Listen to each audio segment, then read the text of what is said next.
We spend so much time thinking about how our crowns and fillings look, right? The color, the shape. But have you ever stopped to think about how they feel to your gums?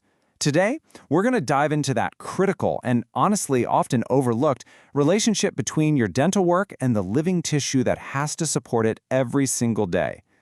So, let's kick things off with a great metaphor. I want you to think of any dental work, a crown, a filling, whatever, as a building.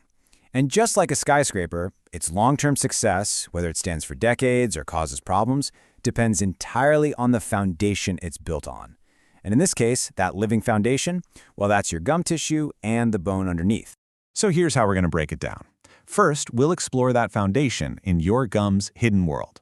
Then, we'll look at the architectural plans in Where Crown Meets Gum.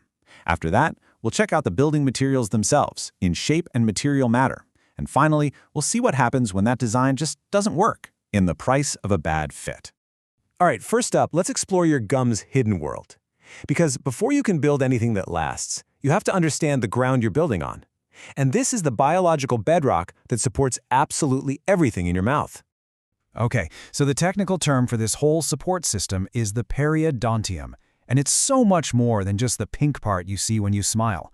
It includes your gums, sure, but also the periodontal ligament, the cementum on the tooth root, and the alveolar bone of your jaw.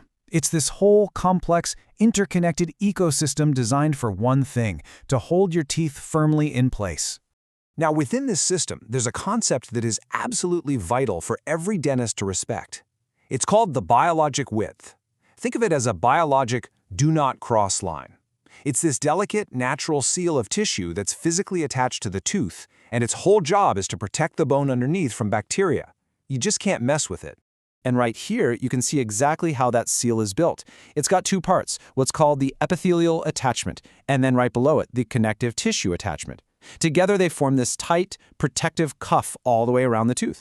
And it all comes down to this one number. On average, 2.04 millimeters. That's it. We're talking less than the thickness of 2 dimes stacked together. This tiny, unbelievably precious space is the safety zone that all dental work must stay clear of. If a filling or a crown invades this space, the body sounds the alarm and you get chronic inflammation. So that brings us perfectly to our next section, Where Crown Meets Gum. Now that we get the foundation, let's look at the first and maybe most important architectural decision a dentist has to make: where to place the edge of the restoration. So, the key here is the margin, which is just the edge of the crown.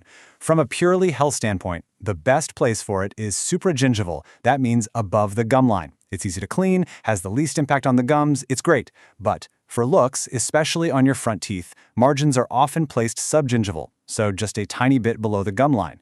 Now, it looks amazing, totally seamless, but it's also a high-risk neighborhood where plaque can hide and inflammation can get started.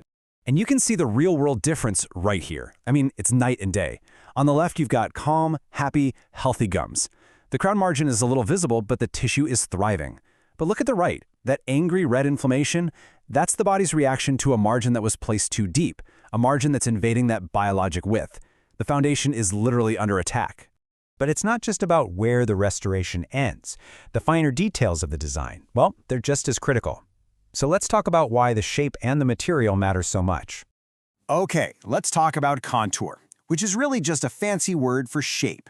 A properly shaped crown like the one you see on the left, it just kind of emerges naturally from the gum line. It gives the tissue space to breathe and be healthy.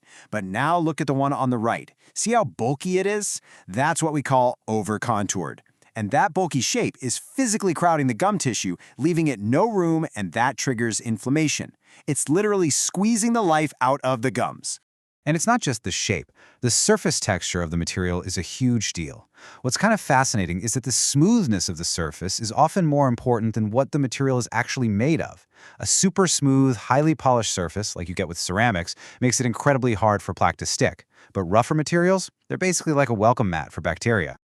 So what happens when these architectural principles get ignored? When the margin is too deep, the shape is too bulky, or the fit just isn't perfect? Well, this is what you get: the price of a bad fit, where that foundation really starts to crumble.